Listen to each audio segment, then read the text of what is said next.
Almost 3 years after he died in a tragic shooting in Atlanta, Davon Daquan Bennett, alias King Von, is still a hot topic in the rap scene. Apart from having his music still being released even in 2023, the Chicago rapper has been in the news after his private life was made public. He was implicated in various homicides and alleged crimes related to the Chicago gang scene, even earning the title of a serial killer. It's safe to say that many people, especially fellow rappers, were afraid of him. So why exactly were rappers scared of King Von? Number 1, his mad affiliates. The first reason King Von was feared by rappers was because of the people he rolled around with. They say you are the sum of the 5 people you hang around with. Well, King Von hung around very dangerous people. Some are well known in the hip-hop world, while others became famous after their deaths. Some of his affiliates included Lil Durk and T-Roy. Perhaps the most dangerous of Von's affiliates was his best friend James Johnson, alias T-Roy. Standing at around 5'1", T-Roy was a fierce shooter for the Black Disciples sect O-Block. Although he was not well known to the world when he was alive, stories about him became prominent after his death, as people he rolled with fondly spoke about him in songs and interviews. Before he died, T-Roy had been responsible for multiple shootings and murders in the Chicago gang wars. He had become so dangerous that it was rumored that he was Chief Keef's shooter. Chief Keef fueled the rumor by mentioning T-Roy in his songs. In his record No Reason, the Chicago rapper sings, "I'm coolin' in the trap, getting high for no reason. T-Roy grabbed my strap, he gon' blast for no reason." In the song Savage, Chief Keef raps, "T-Roy, he got the semi, he'll send your ass to heaven." Apart from that, he also alluded to T-Roy being a shooter in his track Self, where he raps, "Don't care if you with them niggas or if you by yourself. T-Roy got a gun that's bigger than him." In interviews after his death, his former affiliates praised him and also noted that he was a savage in the streets. According to rapper Boss Top, T-Roy was a fearless savage when it came to gang activities. Roy just different, you know what I'm saying?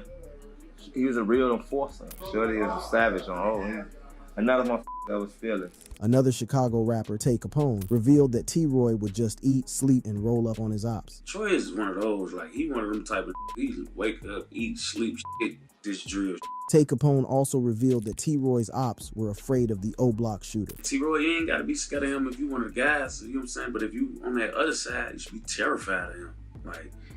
Like terrified of him, like, and for good reason. So how did young T-Roy become one of the most feared gangsters in Chicago? There are a few theories that have been floated around trying to explain why young T-Roy turned into a bloodthirsty shooter who struck fear into the hearts of his ops. According to his friend Tay Capone, T-Roy may have started his ruthless killing streak because he was tired of being picked on. Remember, he was a short guy, meaning that even at school he was constantly being picked on. You know, it's probably a little nigga syndrome. You growing up and shit, everybody thinking you 10 years old, probably got to a point where he was tired of thinking because he little as chicken. Fed up with the treatment he got because of his short stature, he turned to the one thing that would keep all his bullies at bay. T-Roy got himself a gun. In fact, he made sure he had the best and biggest gun in the block just to show everyone who was boss. Whatever the biggest gun is, Troy got it. However, another one of T-Roy's childhood friends gave insight into what really turned James Johnson into a cold-blooded killer. Former O-Block member J Hood revealed that T-Roy was traumatized after witnessing the death of his friend and childhood hero. On August 10, 2011, at around 11 p.m., popular Wick City gang member O.D. Perry was riding his bike on the 6400 block of South Martin Luther King Drive. The calm of the night was about to be disrupted by an event that would define the future of Wick City and 6400 block. According to multiple witnesses, as O.D. rode his bike past AutoZone, a person with dreadlocks subtly approached him. Before O.D. knew it, the person had drawn a pipe and let off multiple shots. Witnesses also confirmed that they saw 2 people running away from the crime scene and hopping into a vehicle, which sped away. The fierce shooter was left to die on the street. As he bled out waiting for an ambulance, T-Roy held him in his arms. According to J Hood, a former O-Block member, O.D. Perry's last words to T-Roy were, "They got me, bro." Then T-Roy was like that with him his last little moments, and T-Roy and then T-Roy said that, oh, like, damn, they got me, bro. Like, that was his last word. O.D. Perry was loved and adored by everyone in Parkway Gardens that after his death, the Wick City gang changed its name to O-Block. Even his funeral was packed as many people in the city came to pay their last respects.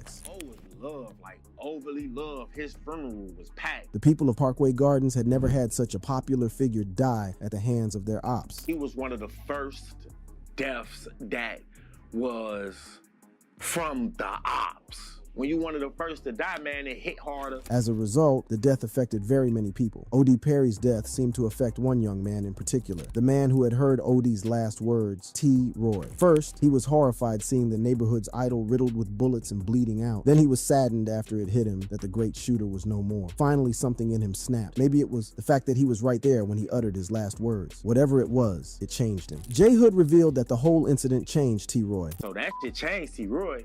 That shit changed T-Roy. He must have been traumatized by the ordeal, but one thing was certain. OD's death had to be avenged at all costs. OD had left some big shoes to fill, and T-Roy took it upon himself to fill them. It is important to note that prior to OD Perry's death, T-Roy was not really invested in violent gang activities. He used to move with guns, but never with the intention to slide on his ops. According to his longtime friend Jay Hood, they kept guns as a result of peer pressure. The older guys constantly made fun of them, so they were forced to do a lot of things they did not want to do just to fit in. Me, T-Roy, all us, Von, we used to be in cahoots. There's used to have guns, but we just used to have it so that the big guys wouldn't call us pussy. It's just like when you grew up in the hood and it's like, you ain't getting no pussy, you ain't no nothing, you a lame, you a goofy, so niggas finna do what? We finna try to fucking do all this. We might not even want it, but like we finna try to open ourselves up to it so niggas can't talk about us. But after OD's death, everything changed, and T-Roy's reign of terror began, and he was determined to slide on his ops any chance he got. He was so cocky that he would go on social media to make it clear that he was willing to kill his ops anytime, anywhere. So motherfucker run up on me, I will shoot you.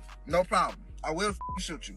Among his most famous victims were Boss Trell and Lil Doc. On January 8th, 2013, T-Roy and 3 others, including King Von, hopped into a Chevrolet Impala and slowly drove through their ops main block looking for an op to slide on. As they drove around 63rd and St. Lawrence, they spotted Marlon Monroe, alias Lil Doc. According to official reports, Lil Doc had been painting his aunt's Woodlawn building. After hours of work, Lil Doc felt thirsty and decided to go to a nearby convenience store to buy a drink. As he made his way inside, T-Roy jumped out of the vehicle with his pipe in hand. He didn't waste time letting off shots. Lil Doc tried to make a run for it, but was struck. He stumbled and fell into a patch of tall weeds in an empty lot near the store. The police came to investigate the shooting, cleaned up the scene, and took off. However, they did not spot Lil Doc. Lil Doc's lifeless body would not be discovered until some hours after the shooting. A 16-year-old relative who was in a rush trying to make curfew was crossing through the abandoned lot when he found his corpse in the 6300 block of South St. Lawrence Avenue. It turns out that 21-year-old Lil Doc had been out of prison for 2 months and was on parole for stealing a car. He was trying to get his life right. He had received a GED while in prison, was trying to get a painter's license, and had been doing maintenance for property owned by his aunt. The next op to fall was Boss Trell, who had killed one of T-Roy's friends, Sheroyd Liggins. Cops discovered Liggins, who hailed from the 2200 block of East 99th Street, lying on the street with a single gunshot wound to the head. He was rushed to Stroger Hospital in critical condition, where he remained until he was pronounced dead, a few hours after being brought in. It turns out that before he met his death, Boss Trell was trying to get out of Chicago.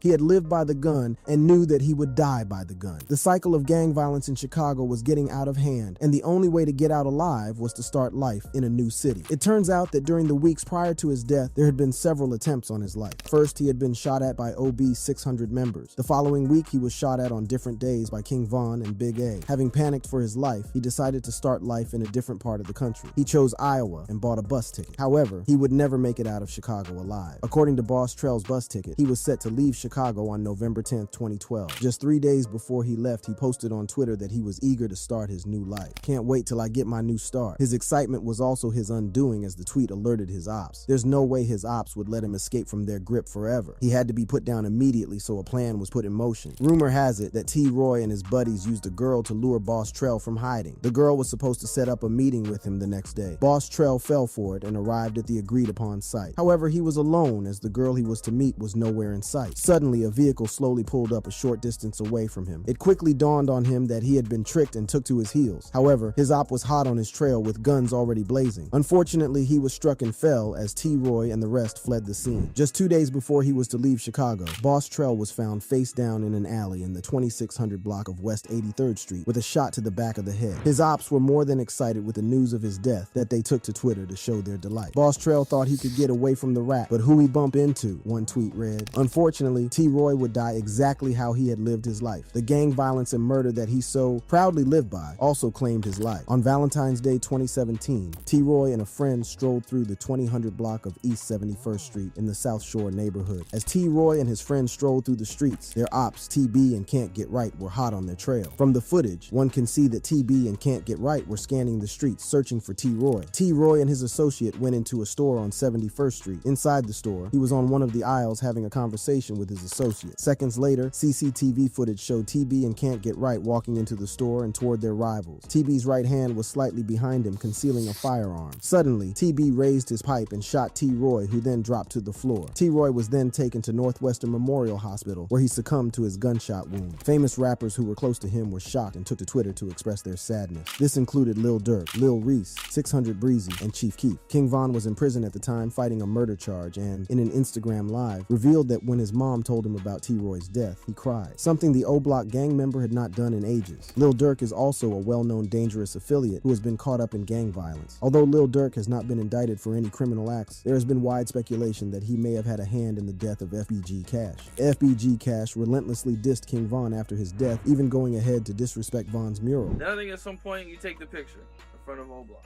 in front of the King Von mural. So what was going on with all that? Durk told me to do that. Durk told you to do that? Yeah. Okay. Lil Durk even sent a cryptic message that everyone assumed was directed towards Cash, telling him to be careful. Don't diss thang if you be lingering and chasing hoes, won't end well. That's March, the Instagram story read. Durk was quick to send a warning to Cash in his song Computer Murderers, where he raps sneaking pics by Von Mural like Lil Bro won't come out and spin. Strangely, rumor has it that when Cash died, he was set up by a woman. This rumor, coupled with the message that Durk sent Cash, is the reason people think Von's affiliate had something to do with Cash's death. This would serve as a clear warning that Von's name was to be respected, even though he was already 6 feet under. Well, apart from T-Roy and Durk, King Von was also feared because of the gang he was affiliated to, O-Block. It is a sect of the Black Disciples and among the most dangerous gangs in Chicago. After joining the rap industry, Von quickly made a name for himself, and since the money was coming in, he started taking care of his fellow O-Block members. He even bought some of them custom-made O-Block chains. Not only was O-Block loyal to Von, they were one big family. O-Block gang members even acted as his security. In an interview, Von's former manager, 100K Track, revealed that he trusted his client's safety with guys from O-Block than he would with anyone else. The gang were willing to go out of their way for Von. In fact, as we will later see, 5 of them are facing potential life sentences because of Von. With O-Block on his side, Von was unstoppable. It is even rumored that O-Block were responsible for the murder of Lil Pab, a close affiliate of Quando Rondo. Remember, Quando Rondo is largely blamed for King Von's death. Although Quando did not pull the trigger that ended Von's life, he dissed the late Chicago rapper in his music, which may have angered Von's guys who were still grieving. His words in an interview with All Around TV may have been the final straw as all hell broke loose and Quando's life became a living hell. In the interview, the rapper said, "However some shit come to me, that's how I'm about to go about that shit. Death threat all you want to, bro. F that shit. That's just some words, my nigga. Go do an action." Well, on the 19th of November 2022, at a gas station in Beverly Grove, several gunmen ambushed Quando's entourage and opened fire. Although Quando Rondo was not hit, numerous reports show that he was the intended target. Unfortunately, a member of Quando's entourage was hit. His friends loaded him into the black SUV and drove about a mile to West Hollywood, where they were stopped by police officers responding to the shooting scene. Cops gave CPR to the victim, who was still breathing but was unconscious. Video of Quando screaming as they pulled the body out of the car quickly went viral on social media. An ambulance rushed the victim to the hospital. However, he succumbed to his injuries and died. Quando later identified the victim as Lil Pab after sharing a photo posing with him on Instagram. While no one from O-Block claimed the hit, it wouldn't be surprising to find out that just like FBG Cash, Quando was being targeted for Von's death. All this just goes to show that the people who Von was constantly around were killers. Dangerous men who were not afraid to pull the trigger and end their enemies' lives. If you messed with Von, you messed with all of them, making rappers afraid of him. Well, was Von anything like his friends? Was he a cold-hearted murderer like his affiliates? Number 2, his bloodlust. While many of King Von's fans would not like to admit the rapper's criminal past, however, his friends have come forward and revealed his lifestyle in interviews. Apart from that, the feds have uncovered enough evidence tying him to shootings and murders. After Von's death, videos popped up all over YouTube detailing the murders he had carried out. He had even earned the title serial killer. While many deaths and shootings have been connected to the Chicago rapper, there are 3 that the feds have confirmed that Von actually took part in. These involved Gakira Barnes, FBG Duck, and Alexander Weatherspoon. Before we get to the shootings and murders that made King Von feared in the rap industry, it is important to revisit some of his famous brawls. Apart from using guns, Von was also feared because he was never afraid of using his fists. Both in jail and in the outside world, Von was ready to beat up his ops on the ready. Interestingly, some of the fights he was involved in were caught on camera. In this video, Von can be seen walking up to a fellow inmate and attacking him. As Von and his victim trade blows, other inmates intervene and separate them. Another shocking video emerged where Von slipped out of his cuffs and attacked his op. In the video, King Von is seen hurriedly getting up and walking towards an inmate. The two start struggling with their cuffs. After a few seconds, Von can be seen out of his handcuffs and heads towards an inmate. The inmate tries to hide, but Von catches catches him and starts raining blows on the inmate and knocking him to the ground. 2 inmates join in to help Vaughn. Fortunately, prison guards come to the rescue and both inmates are taken out of the bullpen. Well, people were not really surprised when the video was leaked, as Vaughn had a reputation of sliding on ops any chance he got. One thing that baffled everyone, including the prison guards, was how the rapper was able to get out of cuffs. You usually don't really see dudes be able to slip out of the handcuffs like that. Yeah, that was crazy. I don't know how he did it, but he did it. Even the guards were baffled at how he had managed to slip out of his cuffs, yet he was cuffed properly. You can even see that he was cuffed correctly. You can see the marks from the cuffs on his arm. Turns out that the inmate who was attacked was 051 Freaky. And according to Lil Reese, Vaughn may have jumped his op because he had a disrespectful tattoo of L.A. Capone. L.A. Capone was an up-and-coming rapper who had close ties to Lil Durk. On September 26, 2013, while leaving the recording studio around 6 p.m., L.A. Capone went to look for his car down the street, and as he was walking down an alley near 70th Street and Stony Island Avenue, he was approached by an individual later identified as Lil Mick from 051 Young Money, a rival gang. Capone was shot and killed. Even outside jail, Vaughn was not afraid Roe get his hands dirty. He was caught on video attacking fellow rapper Quando Rondo. Unfortunately, this altercation saw him get shot and finally lose his life minutes later in a hospital. That day, Vaughn and his entourage flew from New York to Atlanta, where he was set to have an album release party at Opium Nightclub for his first album, Welcome to O-Block. After leaving the club, everyone knew that they would all be heading back to their rented Airbnb to call it a night. However, Vaughn had other ideas and took a detour, heading for Monaco Hookah Lounge. Once at the club's parking lot, Vaughn waited for his security to give him the go-ahead to enter the club. As he waited, one of his homeboys notified Vaughn that he had just seen Quando Rondo sleeping in his car. In a split second, Vaughn was out of the car and heading toward Quando's direction. At this point, Quando had exited his car and was on his way to the club. Vaughn, with a few members of his crew behind him, proceeded to attack Quando, knocking him to the ground. Vaughn's guys joined in and started raining blows on Quando as he tried in vain to get away from his attackers. In a split second, one of Quando's homeboys, who was later identified as Lil Tim, appeared from behind their vehicle with a gun in hand and started letting off shots. Vaughn was fatally shot and died during surgery at Grady Hospital in Atlanta. Apart from using his fists, Vaughn was feared because he was a fearless shooter. One of the most talked about murders that cops have confirmed he committed was that of 17-year-old Gakira Barnes. Popularly known as K.I., the teenage girl wreaked havoc on O-Block and its allies. In fact, she is credited for having killed the much-loved O.D. Perry. She even openly bragged about it on social media. She posted insult after mocking O.D.'s death, even thanking him for being target practice. Rumor had it that she had even stolen O.D.'s gun and posted photos brandishing the weapon on social media. These antics angered her ops, especially King Von, who started planning how to kill her. Although she was killed in the same way she had murdered O.D. Perry, K.I., who was later nicknamed the female assassin by blogs, had been a thorn in the flesh for O-Block members. K.I. was part of the Gangster Disciples gang, which was in direct conflict with O-Block. Specifically, she belonged to the STL-EBT set, also known as Tookaville or Tooka Gang. Reports suggest that K.I. wanted to be a social worker when she grew up. In fact, her mother described her as a sweet, loving girl. Although she was already part of STL-EBT from early on in her teenage years, everything changed on the evening of January 12, 2011. K.I.'s close friend was waiting for a bus on the 600 block of East 63rd Street. That friend was Shondale Gregory, popularly known as Tooka. He was gunned down and died on the scene of the shooting. This changed young Gakira Barnes and turned her into a cold-blooded killer that was well respected in the Chirac streets and feared by her ops. It didn't take long for her to become a ruthless killer in the streets of Chicago and was often called Snoop in the streets. The name was in reference to a ruthless murderer on the fictional television series The Wire. Rumor on the street has it that before she died, K.I. had murdered someone by the young age of 14 and might have been responsible for as many as 20 murders. She was hated by her ops and was even referred to as a pest. K.I. was like a pest. I remember her riding on the bike,